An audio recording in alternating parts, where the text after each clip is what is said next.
Ruckus Avenue Radio. Pablo. I knew you'd be excited. Go on. Do you know how to bow? Why? Do you know how to curtsy? Why? Do you know who it is? It's Her Go on. Majesty, the Maharani herself. And do you know what? What? She's not a zombie at the moment. Oh my God, Raj, you really have been rehearsing this. We're talking about HUMA Qureshi. HUMA, welcome to the Raj and Pablo show. Always a pleasure. You know that. How are It's so you, nice darling? to see you guys after so long. Listen, first of all, we have to say you have been doing amazingly well. Well done with all the fundraising and the hospital.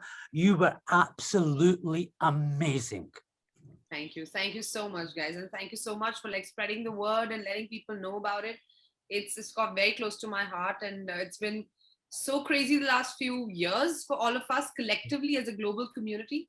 And things were particularly, I mean, we're still in the middle of the pandemic and the lockdown, but I mean, I have to say, like, the UK, world over, people have been in cash, everything. It's been really overwhelming. You've been brilliant, absolutely brilliant. And you know, if you are nominating, we spoke to Sonny Sood last week, you're nominating him for Prime Minister, I think you should be Prime Minister as well. No, it was a joke that I think went too far. It was a good joke, You know, though. you do these rapid fire games, and then I just said it and like became like this thing, and I was like, But listen, I mean, how was it with Maharani? I mean, brilliant. You know, kind of playing being part of a political drama, because we spoke to Soham and Amit, and they were both like, "Oh, we really want to be politicians now." It gives you that kind of whole feeling.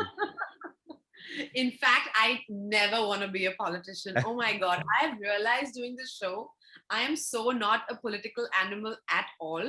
I understand like human rights. I understand like basic human. I don't understand politics. I think it's just beyond me. I don't have the aptitude for it. I'll stick to acting and entertaining people and making them happy, and that makes me happy. But it was such a brilliant series. I mean, you just nailed it. It was like, you know, the depth of your character and your role. It was like, wow. Something different. You guys saw the whole thing? Yes. Yes. And we spoke to these guys and they were telling us how you would just get into the role just like that and then joke away afterwards. Oh no, they're just being very nice and they're great co-stars. I think I couldn't have asked for like better people, you know, on the team, on the crew, the cast, just amazing. They're just troopers, and it just feels so good to be part of a team that is just so like singular about what they want to say, and everyone's just like, you know, it's like dream team. So I think we just had so much fun while making the series. I mean, I know it's very intense and we all were like in the game, but when it was cut, we were just having fun and pulling each other's leg, and I love that. I love that energy. You know, it's not just like everyone's serious and going on method. I mean, sure, we took our work really seriously, but then we also had fun. You know, I think that's really important. It was a completely different look, a different avatar for you. But also, do you think this is something that you can kind of tick off your wish list? Something you've done? Because you know, every actor wants to play something challenging, something different. And I don't know, I couldn't help but think that maybe this is something you've always wanted to do, and kind of thought, I'd want to give this a try. I'll tell you what happened. You know, it was so strange. Like again, I can come back to it. The past couple of years have been so hard, right? We've not been able to shoot or go about life normally.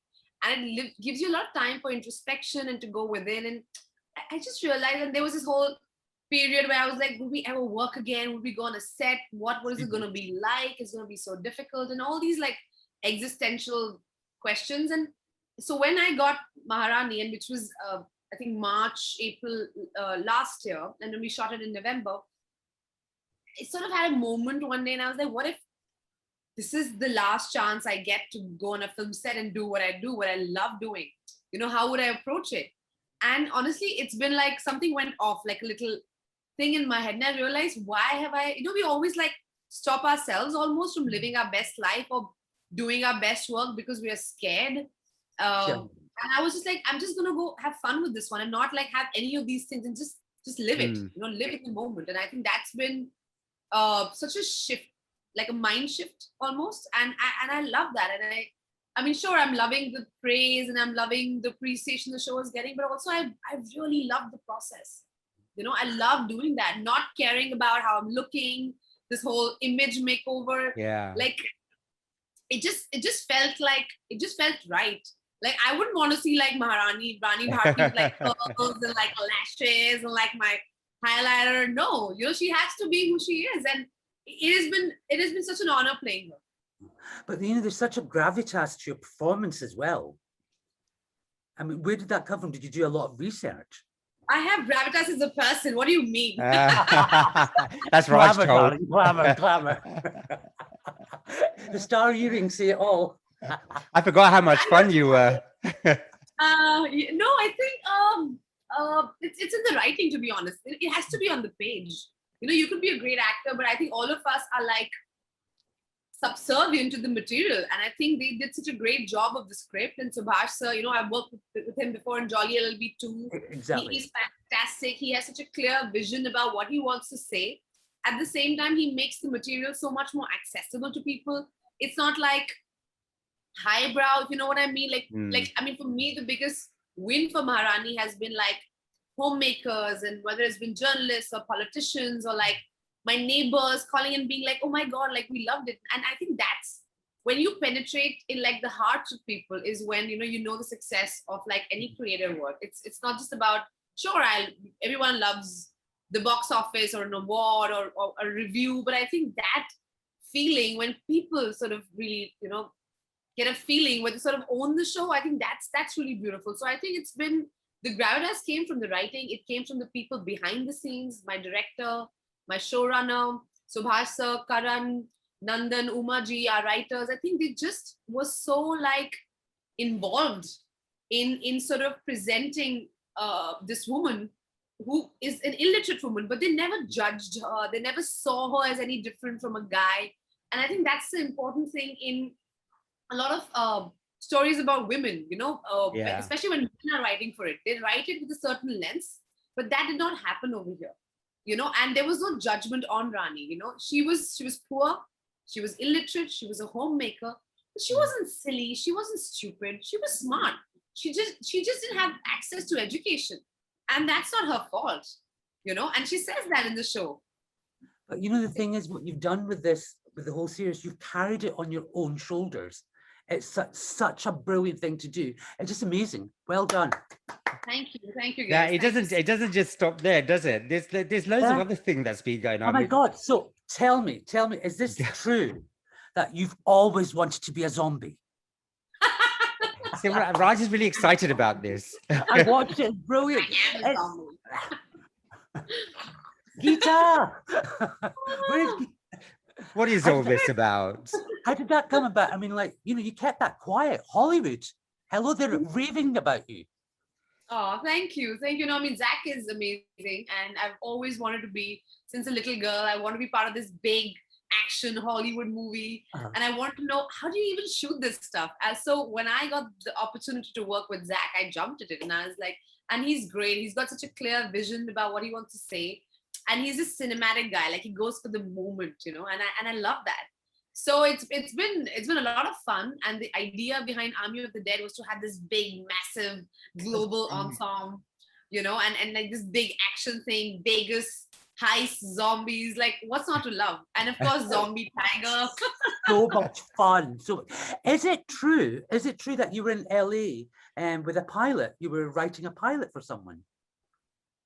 Oh, so I don't wait, you don't mean a pilot as in a physical pilot? No, I know. Yeah. No, I'm just correcting that with Raj. I've been known to do the fly high thing, but never mind. Yeah. Going back to your idea of a pilot. I did write an idea for a pilot, and I was actually in LA meeting a few people, some production houses, and they loved it. And they said, let's do something. And then when I was there, my agents were like, hey, you're here, do you want to go? They're casting for this really big film. I was like, yeah, why not? And I went in, and they didn't know me, which was great. So I love being anonymous and like walking to a room, because then you can go like, okay, what's going on? And then I saw everyone with these like sheets of paper doing their lines and being very serious. And I was like, I memorized them. So what do you want me to do? And then I met the casting team, and they were lovely, and they were familiar with my work in Leila, which was also a Netflix project. Yeah. And I think I just did I just did an audition and I came back to India. And then 3 days later, they called me and said, do you want to do Army of the Dead? And I was like, yes, sir. I'll do it. When do I fly? You know, it's been one of the biggest successes of the year. Do you know that? It's Yes, I brilliant. do. And you're better than the tiger. But Huma, can we say, you know what? It's always a pleasure talking to you. You bring so much joy. We always have such a lovely laugh with you. How's your brother, by the way? He's good. He's waiting for his film's release, 83. And he's very excited. And yeah, I'll give him your love. Yes, Yeah, please tell do. me want him on the please do. show as well. Sorry, what? He's got to come on the show for 83. Oh, Be doing a lot of good 100%. things. 100%. You guys still have him. And he can talk about cricket and like you guys can. I want to know before you go, what's the story behind the earrings? Is that from the Hollywood Walk of Fame? I don't know. My stylist just gave it to me, so I wore them. Yeah, maybe it's She knew she was going to be speaking to two stars called Raj and Pablo, didn't you? exactly. I knew it. And what's in that brown bottle behind you? Raj, you're so nosy. Oh, look, I'm waiting. Oh, there's no, oh, you finished the scotch. Damn. Huma, thank you very, very much. Love Thank you lots. so much. You guys are lovely always. Dun-dun-dun, dun-dun-dun. And we love you. Thank you. You take Love care. you guys. Love you. Bye, guys. Bye. Thank you. Bye. Ruckus Avenue Radio.